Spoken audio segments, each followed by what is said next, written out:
The ratings are in for this week's edition of AEW Dynamite on TBS, the go-home show before AEW Double or Nothing this weekend. Triple H makes a major announcement regarding the King and Queen of the Ring tournament. Eddie Kingston, we got the latest details on his injury, and he could be out of action for quite some time. An unsettling health update on AEW commentator Jim Ross. TKO merges the live event teams of both WWE and UFC into one strategy team. And SummerSlam 2026 is heading to Minnesota across 2 nights.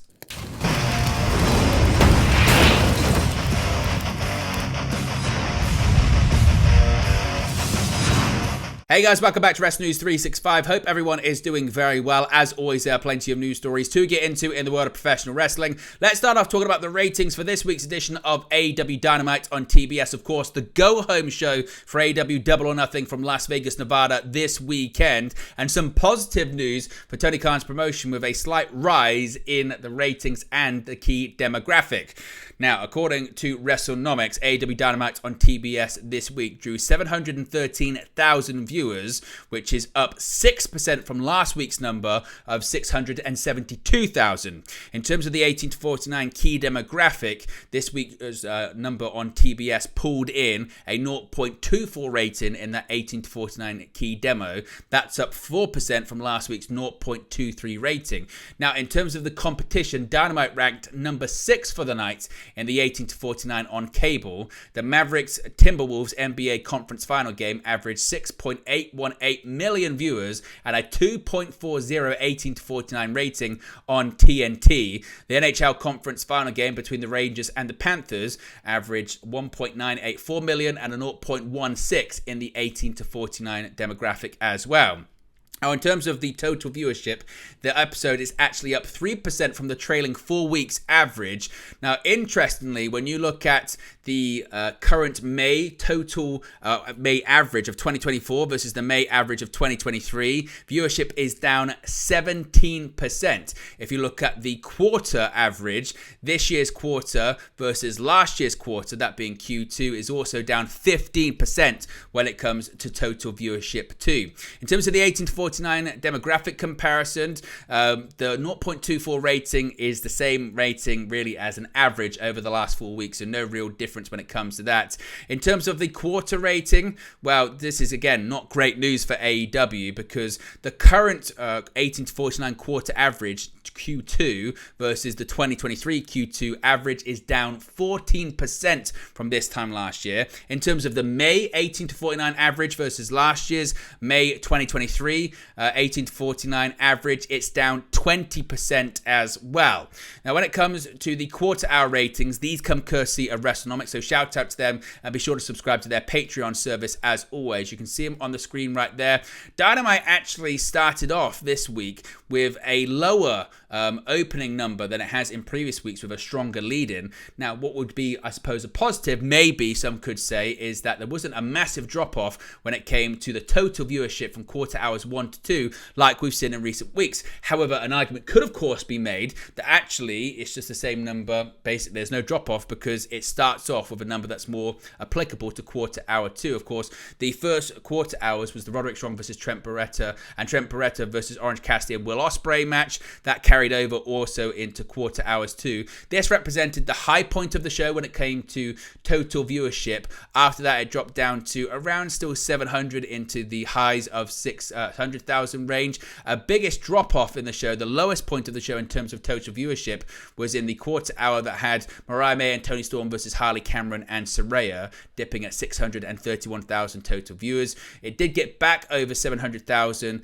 in a 5-minute overrun, which of course featured the Elite, Bryan Danielson, Darby Allin. That live angle that saw Tony Khan also return to AEW programming too. The 18 to 49 demographic followed a bit of a similar kind of number, once again starting off with a lower 18 to 49 rating of 0.24, but the numbers kind of staying pretty solid throughout the shows, or pretty level rather throughout the show, with a 0.24 to 0.25. The lowest point once again coming for a 0.22, which was in that same quarter hour rating that also had the low total viewership, whereas as well, that being that Mariah May and Toni Storm versus Harley Cameron and Saraya matchup. So what do you think of this week's ratings for AEW Dynamite? Do you think this is good news for AEW? Do you still think overall it paints a bad picture from where they were a year ago? Do you think there's any way to overcome this coming out of Double or Nothing? Let me know your thoughts and reaction to all of it in the comment section below. Now, let's talk about a big announcement made by Triple H when it pertains to King and Queen of the Ring. Now, Triple H has said the stakes just got higher for the King and Queen of the Ring tournaments. Speaking at an event in Saudi Arabia on Thursday, WWE's chief content officer revealed that the winners of the tournaments will both receive World Championship opportunities at SummerSlam on August 3rd in Cleveland, Ohio. Here's what the game had to say. Yeah, so I have an announcement on that.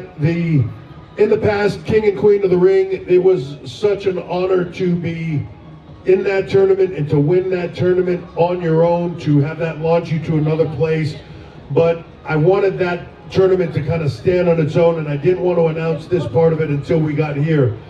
But I'll let all of you know that tonight that the winner of the King of the Ring tournament and the winner of the Queen of the Ring tournament will both go on to receive championship matches with the title of their respective brands. So they will both get world title shots, either WWE or world title, at SummerSlam. So a big announcement made there by Triple H. Now, the final semi-final matches in the King and Queen of the Ring tournaments are scheduled for Friday's episode of WWE SmackDown, which will take place in Jeddah, Saudi Arabia. They are Tama Tonga versus Randy Orton and Nia Jax versus Bianca Belair.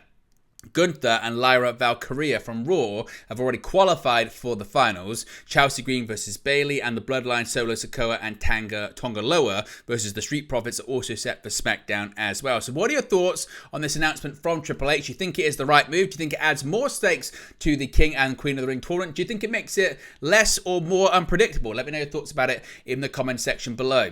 Now, more details on the Mad King himself, Eddie Kingston, because AEW star Eddie Kingston is sidelined for the foreseeable future. Kingston suffered a broken leg at the New Japan Resurgence event on May 11, where he faced Gabe Kidd in a no-ropes last man standing match. It was then revealed he had suffered a torn ACL and meniscus as well, so he would require surgery. In an update, Mike Johnson of PW Insider has posted a new report saying that Eddie Kingston has told PW Insider today that after his surgery is completed, he's been advised it will likely be 10 months before he's able to return to the ring.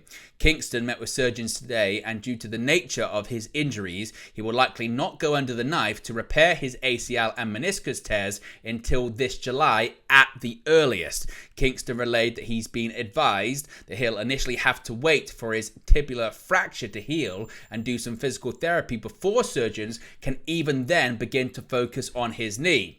Now, Kingston did add, quotes, "Not mad, I don't give an F, it's what happens when you wrestle. Just gotta get effing better." So it looks like Kingston, again, could be out of action for over 10 months. He's not going to get surgery on his knee until July, so he could be out of action for quite some time. Of course, we get any more details on Eddie Kingston's injuries or recoveries, we'll let you know in the future. Now, some concerning news when it comes to WWE Hall of Famer and AEW commentator Jim Ross. Now, AEW commentator and WWE Hall of Famer good old JR Jim Ross has revealed that he was recently and unexpectedly rushed to hospital. In February 2024, Ross revealed that he was using a cane and improving daily, with his broken hip responding well. The veteran announcer has also revealed that he underwent cancer surgery on his right hip on February 1st, 2024. In an update on his health posted May 23rd, 2024, Ross tweeted, quote, "Unexpected trip to the ER in Norman this morning, shortness of the breath. That's all for now." In March, Ross revealed that he had signed a new one-year contract with AEW, saying it was the quickest and easiest negotiation I have ever done in my career of 50 years. Ross later revealed that Tony Khan hired him back to do pay-per-views, though didn't rule out the possibility of doing a Collision on the Go Home show. Ross recently appeared on commentary for the main event of AEW Dynasty on April 21st, which saw Swerve Strickland defeat Samoa Joe to become the new AEW World Champion. We wish Jim Ross well in his recovery. Of course, we get any more details on Ross's health in the future, we'll let you know in an upcoming video. Now, some big news coming out of TKO Group Holdings today when it comes to the merging of important teams within WWE and UFC into one single unit. In the months following the merger of WWE and UFC into TKO, the conglomerate continues to consolidate, announcing today that the previously separate live event divisions will merge. The news came via press release, with the combined division being dubbed the TKO Live Event Strategy Team. Executive Peter Dropick, who led UFC's live event division, will head the combined group. The press release stated that Dropick will be working closely with executives throughout WWE, UFC, and TKO, including Paul Triple H Levesque, Dana White, Nick Khan, and more. Dropick has worked within UFC for almost 20 years, and he will now become TKO's Executive Vice President of Event Development and Operations. In addition to citing the creation of operational efficiencies, the move is being done to allow both WWE and UFC to strategize together to increase the opportunity for beneficial site fees, which have become a key part of WWE's business. These see fees from local governments paying to bring WWE and UFC events to their city, with major events bringing in significant revenue for the wrestling and MMA promotions. Since the TKO merger became official last October, WWE has changed in some significant ways. Perhaps most notably, Vince McMahon resigned from both WWE and TKO, seemingly once and for all earlier this year, days after a civil lawsuit was filed accusing McMahon of sex trafficking and sexual assault. In his wake, Levesque and Khan have solidified themselves as the creative and business leaders of WWE respectively.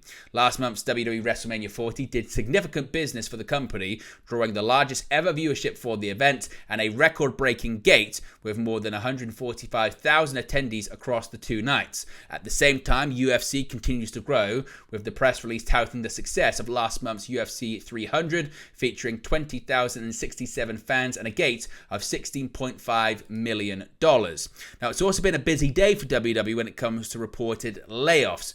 WWE has reportedly made a number of layoffs today. As reported by Mike Johnson of PW Insider, there were a few staff layoffs, including some long-standing employees.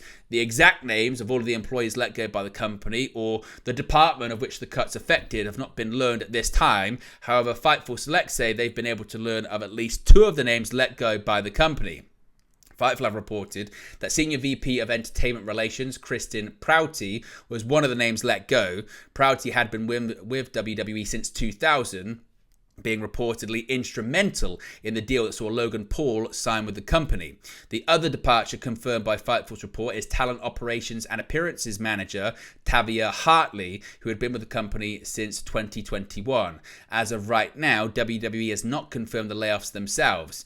Now, the exact reasoning for any employee layoffs is also not yet known, with PW Insider noting that it could not confirm whether the cuts had any relation to the news broken earlier today regarding a significant merger of WWE and UFC's live event divisions that we just spoke about. Of course, we get any more further updates or details regarding any of the cuts learned, we'll let you know in an upcoming video. When it comes to the overall landscape of WWE, though, as I mentioned, this year has seen many key office members depart the company, including former executive producer Kevin Dunn, who has been with the company for over 3 decades, as well as former WWE COO Brad Blum, who resigned from the company in early May. There have also been recently some talent cuts as well, with the likes of Jinder Mahal, Gable Steveson, and Cameron Grimes all let go from the organization. Now, it's also been a very busy day of WWE announcements, with possibly the biggest one coming when it comes to SummerSlam, not this year, not next year, but in 2026. And SummerSlam seemingly is going the way of WrestleMania, becoming a 2-night affair. Since 2020, WWE has begun to make WrestleMania even bigger, with the biggest show of the year being held across 2 nights. The move has worked out well thus far, and it appears WWE is ready to apply the practice for their second biggest event on the calendar, starting 2 years from now. On Thursday morning, WWE PR announced that the 2026 edition of SummerSlam would be a 2-night event taking place on August 1st and August 2nd. Both shows will take place out of the US Bank Stadium in Minneapolis, Minnesota, the home of the NFL's Minnesota Vikings. Quote, US Bank Stadium is an absolutely world-class venue situated in a city with rich wrestling history and an amazing fan base, WWE executive Chris Lettinggill said in a statement. We're excited to bring 2 nights of SummerSlam to Minneapolis in 2026. Quote, US Bank Stadium is honored to host WWE SummerSlam on Minnesota's biggest stage in 2026. chairman of the Minnesota Sports Facilities Authority, Michael Vekic, said, "We look forward to providing a warm welcome and best-in-class experience at US Bank Stadium for WWE superstars, staff, fans, and guests." In addition to SummerSlam, both WWE and the Minnesota Sports and Events Commission confirmed there will be a slew of fan and community events organized between the two sides leading into the big show. SummerSlam coming to Minnesota comes after the state had been rumored to be the host site of WrestleMania 41 before WWE instead opted to hold both nights of the event in Las Vegas, Nevada. The announcement is unusual in WWE announcing the dates and location for an event 2 years from now, while the date and location of SummerSlam 2025 has yet to be unveiled. So what do you make of this move, and do you think it means that in the future we're going to see WrestleMania, SummerSlam, the Royal Rumble, and maybe other events become two-night affairs over the weekend? Let me know your thoughts about that as well. But there you go, guys. Latest pro wrestling news for you. Be sure to smash a like on the like button. Be sure to subscribe, bottom right hand corner. As always, let me know your thoughts in the comment section below, and I'll speak to you again very, very soon. Hey guys, thank you for watching, listening, streaming, or however you come to this video today. Be sure to click on the video on the right there to watch our next video, or click the bottom there to subscribe, or the bottom right hand corner. Thank you very much, and I'll speak to you again very soon.